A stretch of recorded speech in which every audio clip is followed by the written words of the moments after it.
I'm Mia Kalef. And I'm Bruce Sanguin. And we are discussing some of the themes that have come up in my reading of this magazine, Emergence Magazine, out of California. It's a collection of very embodied, poignant,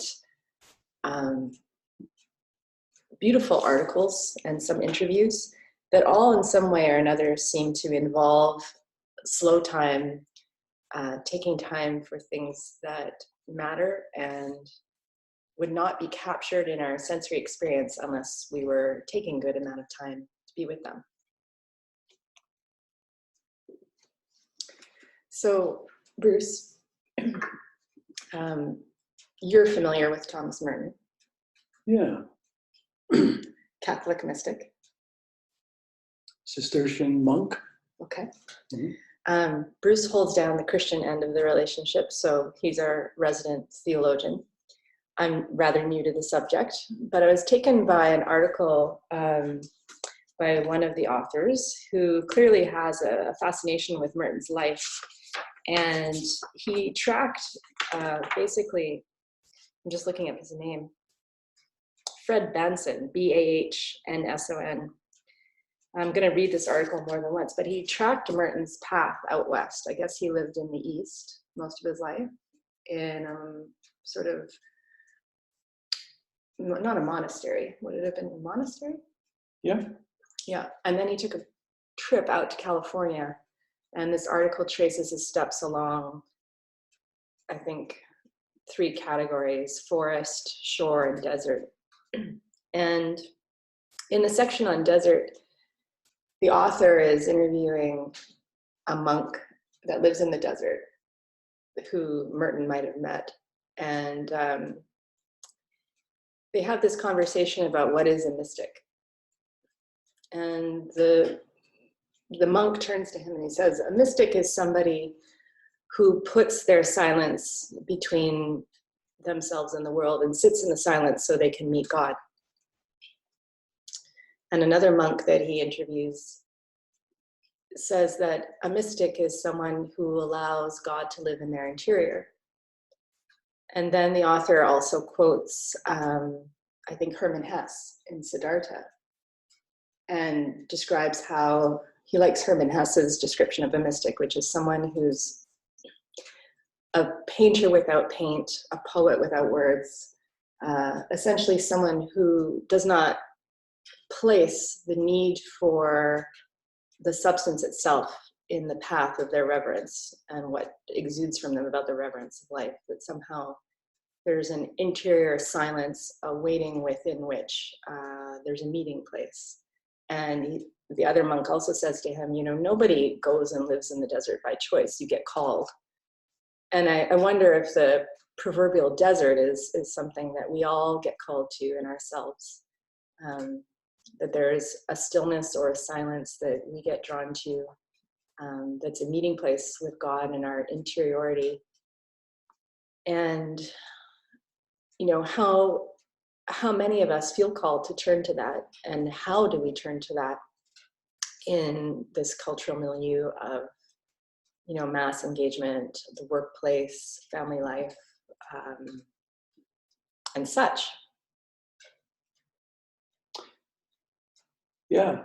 And I wonder if this disruption in our normal course of events and in our daily lives caused by this virus is an opportunity then to familiarize ourselves with silence and how that in itself could be disruptive in a good way of our normal routines and conventional ways of orienting and doing business. And I think when we moved to the island here, not so long ago, but a year and a half, one of the first things I did is I went out on the deck and just stood there. And I was deeply impressed by how quiet it was. Like the silence was a bit overwhelming, and it wasn't an altogether welcome experience. I could kind of tell that it was a bit daunting to be in to hear the sound of silence through ears that are accustomed to the noise of constant distraction, entertainment, and business, and progress, and getting on with it. So I kind of intuited that, well, I knew then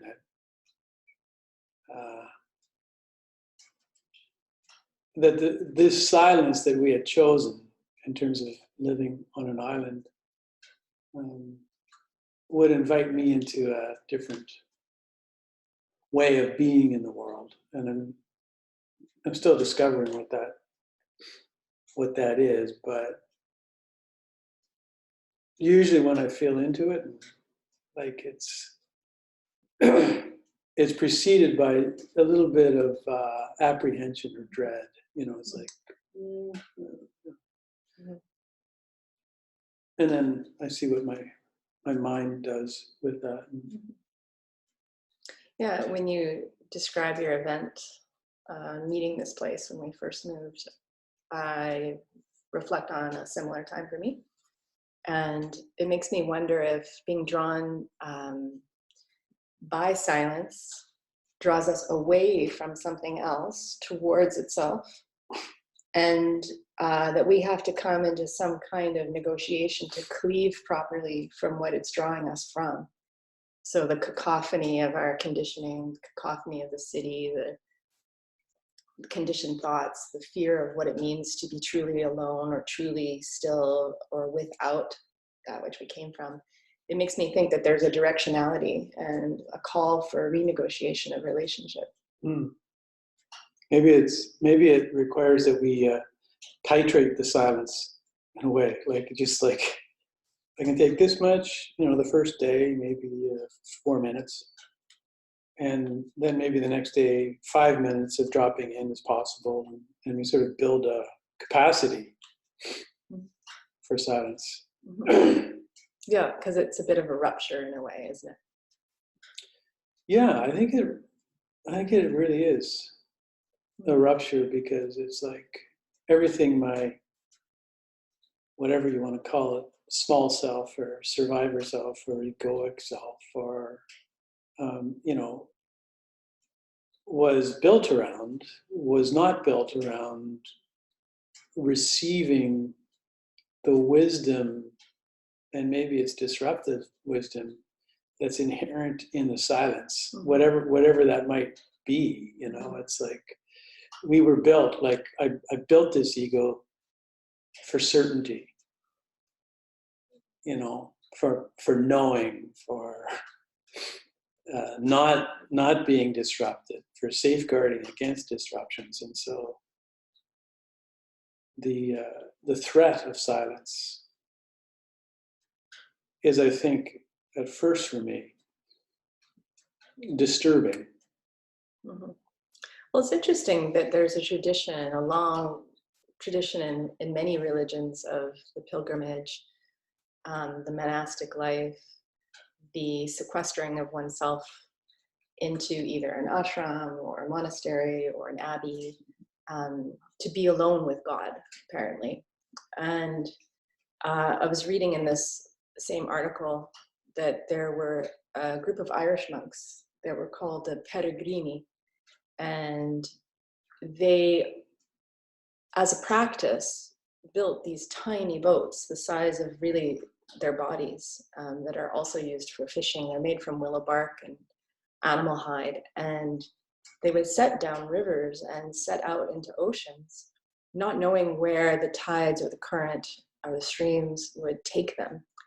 And the religious activity, was to allow oneself to be carried to the destination where one would then set up this new branch of the faith, or this new branch of their own house of prayer, whether it was in isolation or with others, so that they could contemplate what presents themselves and what presented them to themselves in the form of silence or place, and looking for God in that place. And so if a mystic is someone who experiences God in their interiority. And you're talking about how it's intimidating and difficult and needs to be titrated. You might say that these peregrini, these voyagers, these Irish monks, were courageous, that they were actually willing to make their lives an activity of facing into this very thing that is there for us, that we habitually would like to turn away from, is uncomfortable, but in their minds, they must have believed there was something in it. And I know, we could assume there are like the Catholic rewards that are conditioned from the outside, but I imagine there was some pleasure in it, even in the challenge and the difficulty, that there was some sense of intimacy, fulfillment of longing, spiritual friendship, that they might have found within themselves in contemplating the divine in place, in a certain place.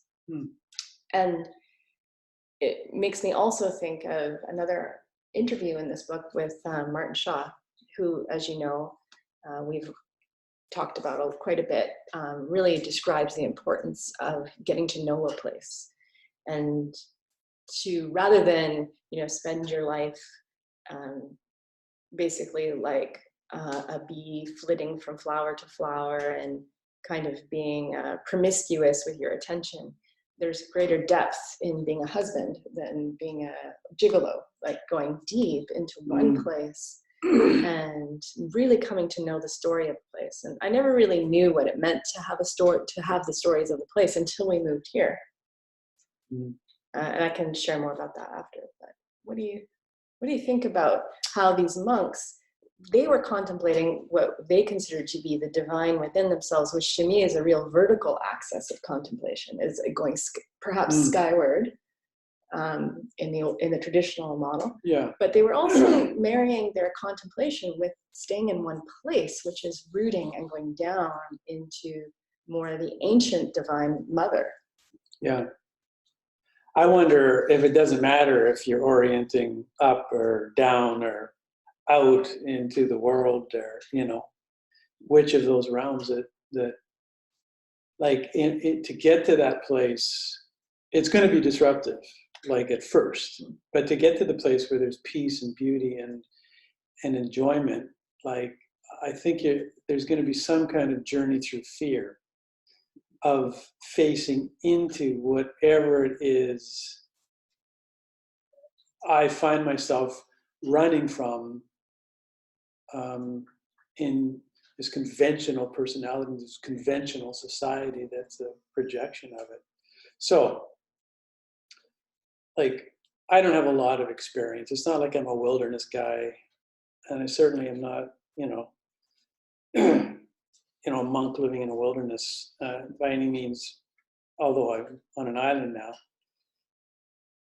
But, my one experience of going on a week-long retreat where there was no contact with anybody and, very little food, and you could just have water. And you were alone with yourself in a tent, and you had like a 2-meter circle that was drawn around you. And I happened to be working with some plant medicine as well. But what I know about that period, like it required a deep listening to what was going on within. But before it was peaceful or rewarding, there was this ordeal that I had to pass through, where like I was shown visions of my own death, and and I was given teachings about suffering, which were deeply disruptive how I had ordered my universe. And so somehow this wisdom that came out of that time alone, and with myself and the trees and the roots and nobody else and the ravens, before it was beautiful, there was an ordeal, a real disturbance of life as I had imagined it to be. So I understood why I didn't want to go on this kind of retreat. why the resistance? Because, I mean, that's what it showed me. I literally had to undergo a death to who I thought I was. Do you think, having come down from the mountain now, though, and having had that experience, that you have a relationship with that very place that you sat? Was the place part of that which rejigged you? Oh, I'm sure. Because in one of the visions, it was a Douglas fir that had, it was this huge Douglas fir that had fallen over and it was quote unquote dead.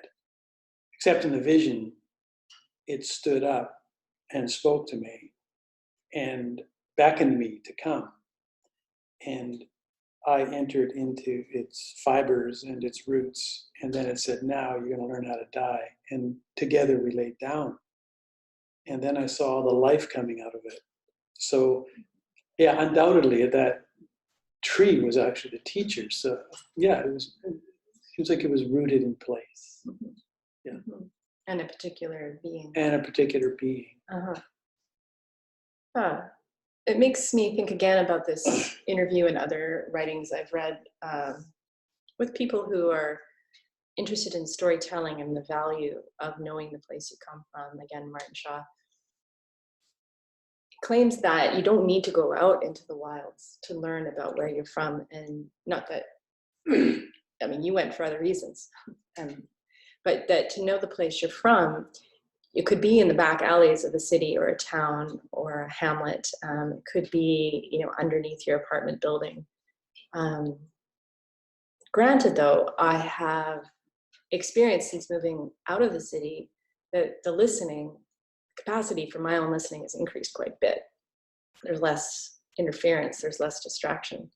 But I also have discovered that without enough contrast, like if I'm just out, you know, here for like a week and we haven't gone into town and maybe I haven't worked much and it's just a lot of elemental life, wind, rain, waves, birds, animals, and this beautiful stream that comes down the side of the house. If I'm only with the wordless teachers of the unseen, you know, world in the form of nature, I lose track of who I am in the relational conversation. It's almost that I need to be really human and interact with humans and have humans to come back and tell this to, and have a really strong human relational experience, or else I can't tell that I'm human within the non-human world. Like my human edition becomes less vivid, and I forget to report on what I see in only the way a human can, which is with words, with song, with making art, with, oh, wow, look at that, prayerfulness. I start to become elemental myself. And when I go away and I come back, then I really am clear and crisp in my otherness to this natural place. So in some ways, the contrast seems to be important too. Like if you stayed on the mountain and just stayed on the mountain, yeah, and you didn't get to tell anyone about your experience, I wonder how you'd be holding it.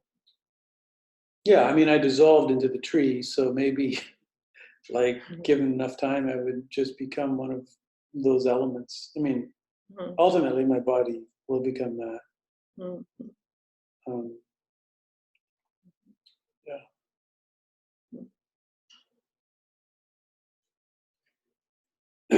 There's a story that came to mind from the Jewish scriptures, actually. When Elijah the prophet is fleeing from Jezebel and she's out to kill him. So he's terrorized and they're after him. And he ends up hiding in a cave. And then there's this great wind and there's an earthquake and there's fire. Like it's like apocalyptic stuff, very loud stuff. And those are all elements in which, this is interesting because those are elements in which at other times in the scripture or other traditions that God speaks through. But in this story, it goes on to say that God wasn't in the fire God wasn't in the earthquake. God wasn't in the big wind. And then Elijah goes into silence and hears a still small voice. And in that silence, what he hears is a question. And the question is, what are you doing, Elijah? Which is really interesting, like if once our normal routines are disrupted by a virus, I mean, we're all terrorized like Elijah was right now. Our routines have been disrupted. But, if we're risk going into the silence that arises between us and nature, us and the great mystery, us and the mother,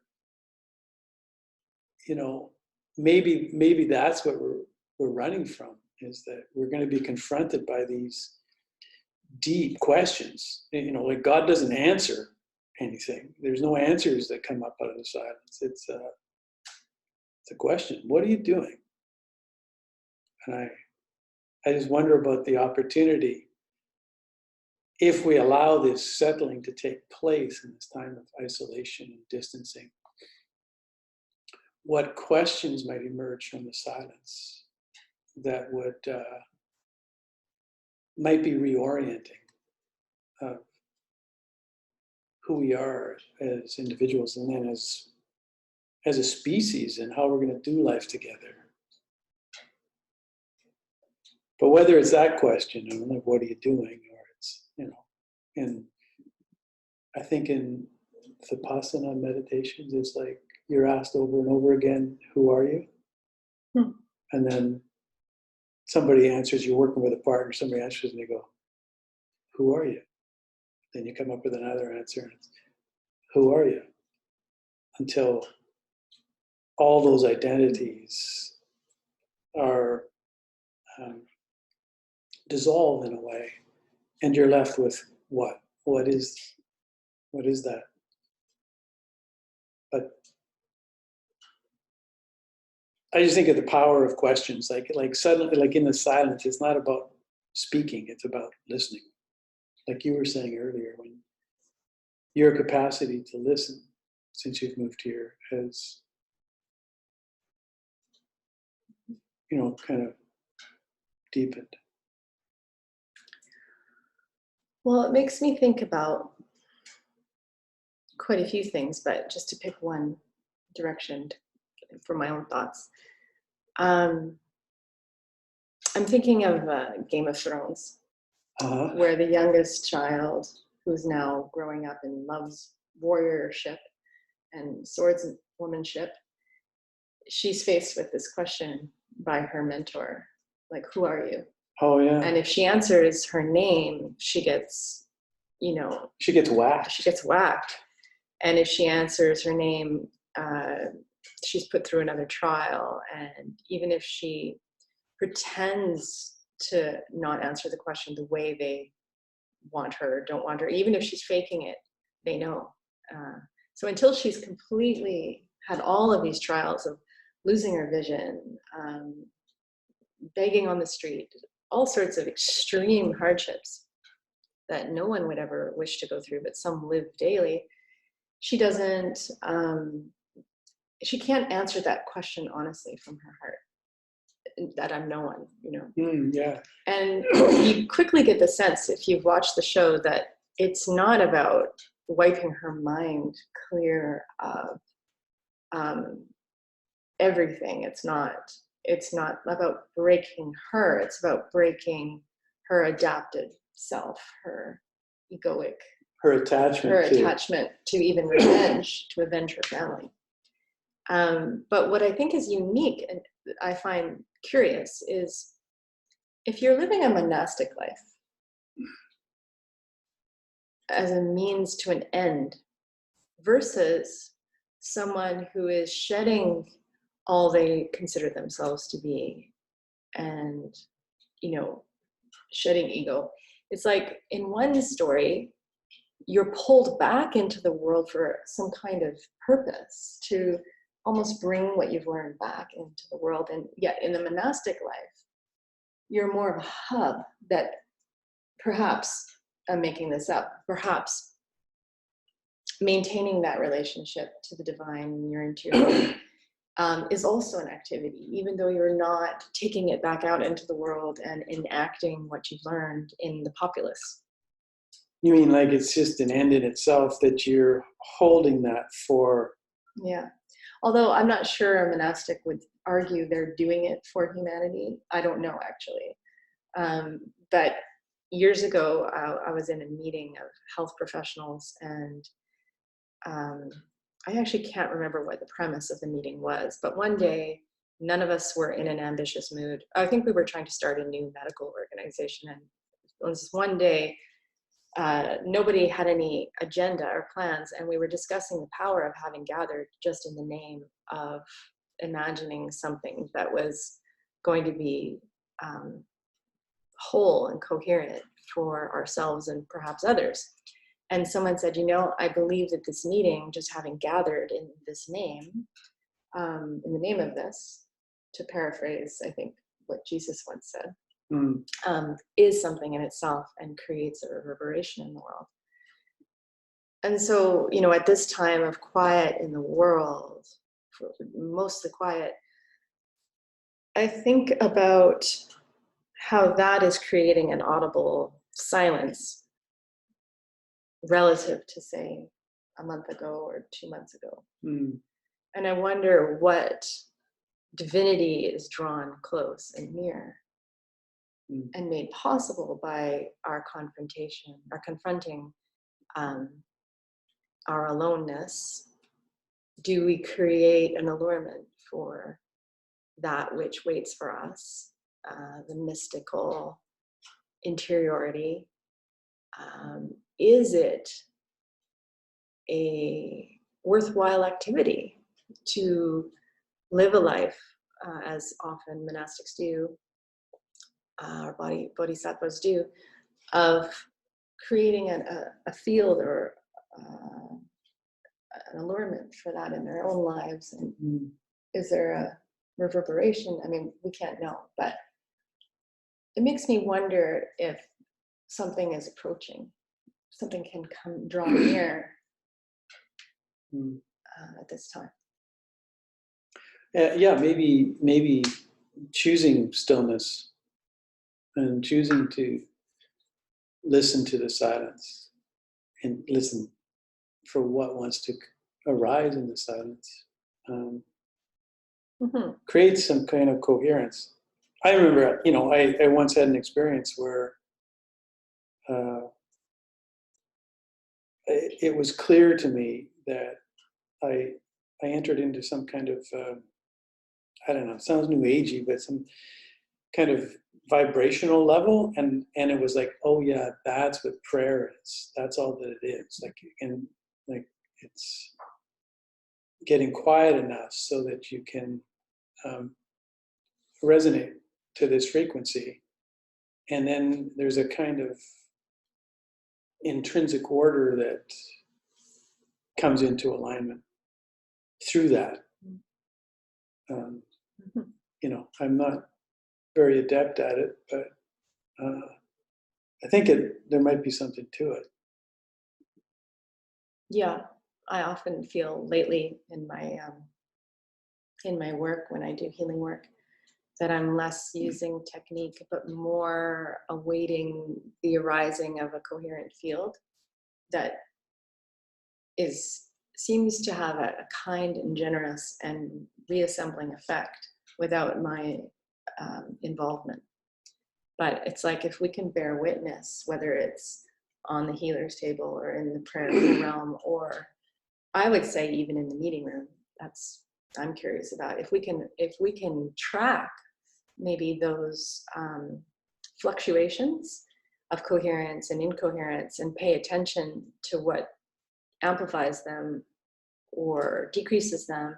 Maybe we are tracking what's coming towards us, that's wanting to be known, what kind of wisdom can enter a room, what makes, for a feeling of disorganization. Not that either should be avoided, but yeah, I want to acknowledge that, for many people at this time, there is a lot of suffering and it's not silent or relaxing.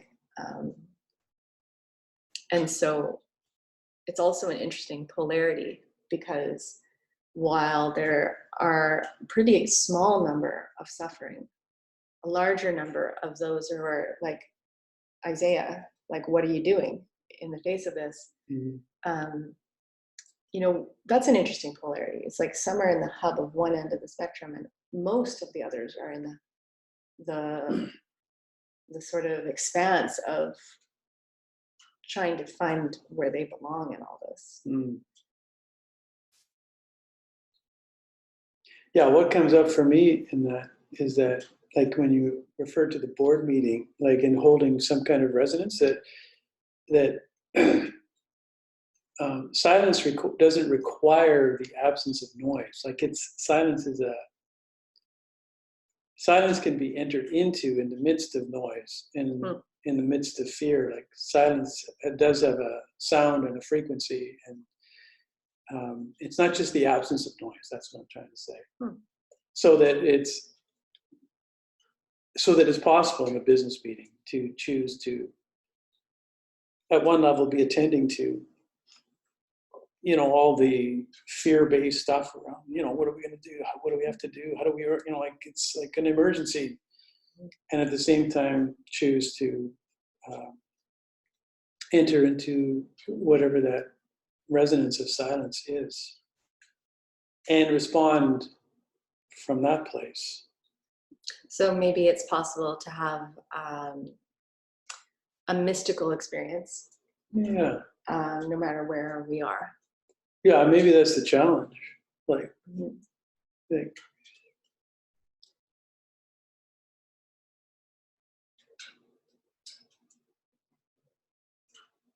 it's interesting that, we're trying to have this conversation actually from a place of discovering what wants to emerge, like, our conversation like right now. The process that we're having, so that as much as possible we're trying not to teach anything we supposedly know, or anything we've already known in the past, or like it's like we're, I think, attempting here to be comfortable enough to allow the silence that's ongoing, even as we speak, to inform the conversation with questions, and in doing so, discover what it is that's wanting to be said here and now,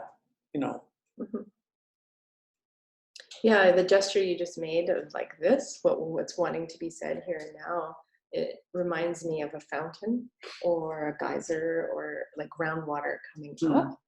And that, I think the phenomenon I love about when wisdom enters a room, when people are getting along well, things are happening, or at least someone is occupying the mystical, coherent space or silent space, is it seems like something comes from nowhere to here, that something that was never in existence suddenly is in existence by the nature of the gathering or the nature of the field, where you get an insight, or suddenly the answer comes to a problem, or everybody's been grinding down and nothing is working, and then just the slight change or an opening of the door, letting fresh air in, or everybody eats and feels better, suddenly pop, like something comes into the world that wasn't in the world before. Well, it's like there's something inherently generous about what silence can offer too, because it takes what's no longer wanted or needed, that you think is so dear to you. Right. Like, I remember moving here, and I was so busy at the time, so full of plans, and I didn't know how I was going to sink into this place. And it was especially irritating moving because I was so full.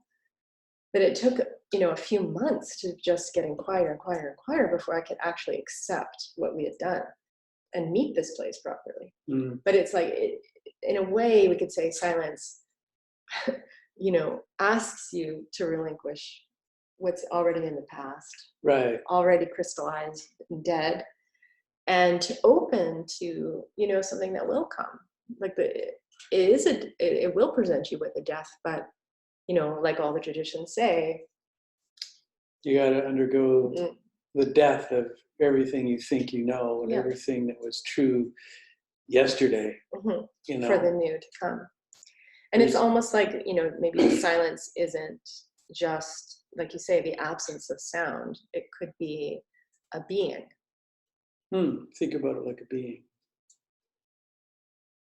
There's again, Jewish scripture, prophet Isaiah, he's speaking on behalf of God, as Isaiah understands that. But and the voice is saying, behold, I am doing a new thing. It is springing forth now. Do you not perceive it?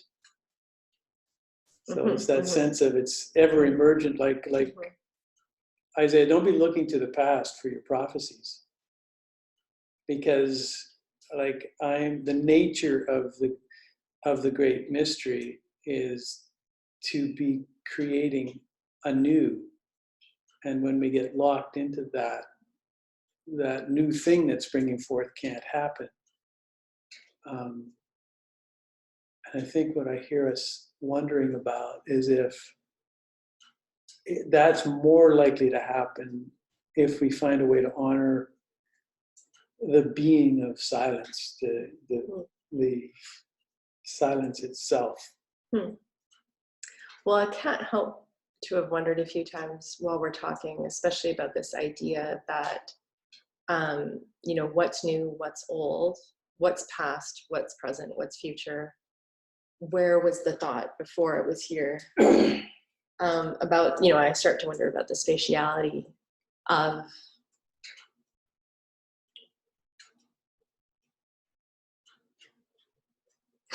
time, I guess. I guess we're talking about time.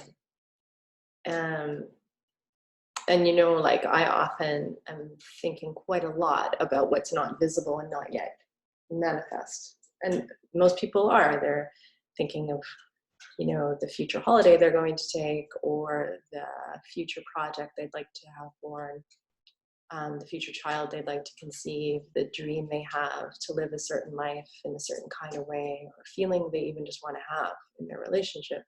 A lot of people cast their attention into what in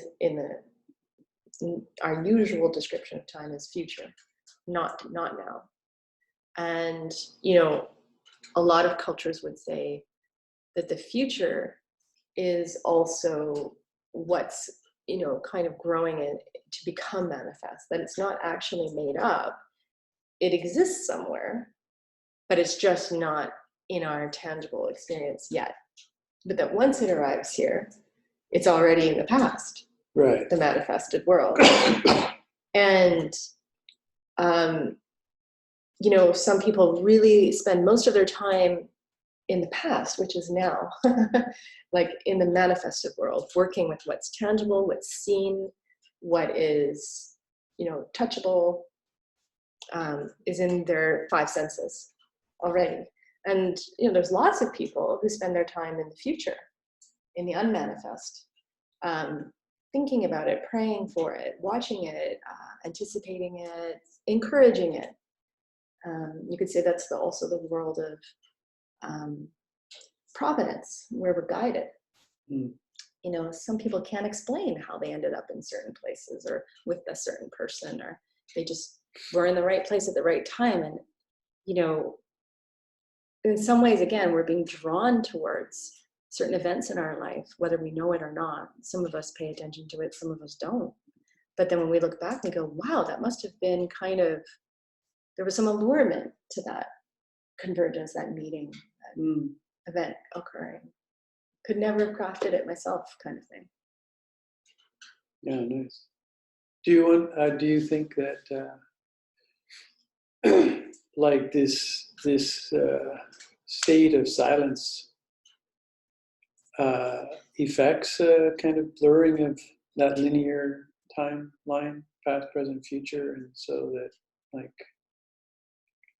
all things become possible in just this, this condition of now. Like it's. It helped me remember the image I had when I started to talk. Uh-huh. I might have interrupted you, but like if you think spatially about time, that there's a kind of over there that we don't know about, and then there's a here. I wonder if the silence is kind of like a mouth out of which the sound will come, or the heralding will come, or a womb out of which, births the unmanifest to the manifest. I wonder if we actually must confront some kind of silence, and not necessarily auditory silence, but a silence of activity, or a silence of doing, or a silence like I'm not exactly a pause, because I think silence is a dynamic space too. But I wonder if there's a certain amount of reverence we must have to the unknown, that silence is a stage for. Mm.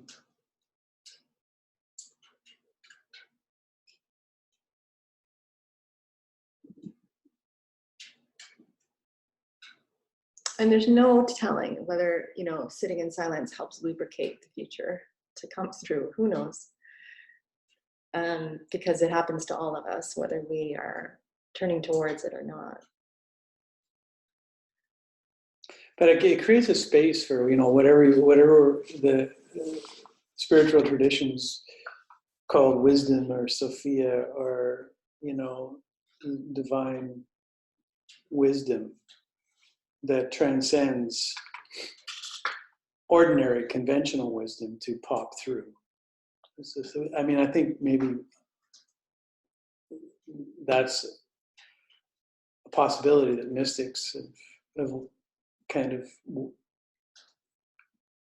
alluded to throughout, is that in the silence, a strange wisdom has space to manifest, to speak, to shape, but it seems obvious, but we have to quiet down. Well, we experienced this, this past couple weeks of being social distancing. We've meditated together a couple times. Sometimes we're envisioning certain healthy structures of the cell for ourselves and for the world. And sometimes we're just meditating quietly. And I found when we do it together, more than when I do it alone, I find myself dropping down. And so I can't say like into the earth, because I don't know if that's really my experience, but I do feel a sense of going down. And sometimes a sense of, just my body relaxing and going down. And it makes me think about, again, back to these traveling mystics, the peregrimi, or the monastics, who choose to live a life in silence and apparent isolation. I wonder if there is really no such thing, because when you and I get together and we meditate, I believe something's augmented, because we're sharing, like we're in a relational field, that we're both concentrating on maybe the silence, or the thing that's not here, or the thing we aren't, or the thing we are, but we don't know we are. Who knows? And I wonder if a mystic or a monastic, even in isolation, is never alone, because they're relating with the heart of God in their interpretation, or the place that they're in. And like your experience on the mountain, trees, stream, fish, birds, like the eagle that just flew over while we were talking. Like, I wonder if silence also affords you the comfort that you can experience you're not alone. I can't remember David White's poem, but he talks about, Oh yeah, even the cooking pots Yeah, Uh-huh. it's all like this. Everything is waiting for you. Everything's waiting for you. Everything's in support. You think you're feeling alone, but maybe in the silence there's a realization that Everything's got your back. everything's got your back, and everything's animated toward relationship. Like, but that's that's one of the truths that can come up if in allowing silence, maybe. Like, because, but first you got to get through your fear of being disconnected and alone, and nobody cares, and all your beliefs about who you are, and then, Or what will happen to you if you are connected to someone, what they might do to you. yeah, all that stuff's going to come up, and then some other wisdom comes out of the silence. That's to circle back to where you began. It's actually beautiful. That actually lets you know that you're never alone. That it's not possible to be alone. That is comforting and is creative. But you've had to go through all the terror of everything you're running from, all the fears you're running from, like Elijah, to get to that place that we're in the stillness. It's like, oh, I'm okay.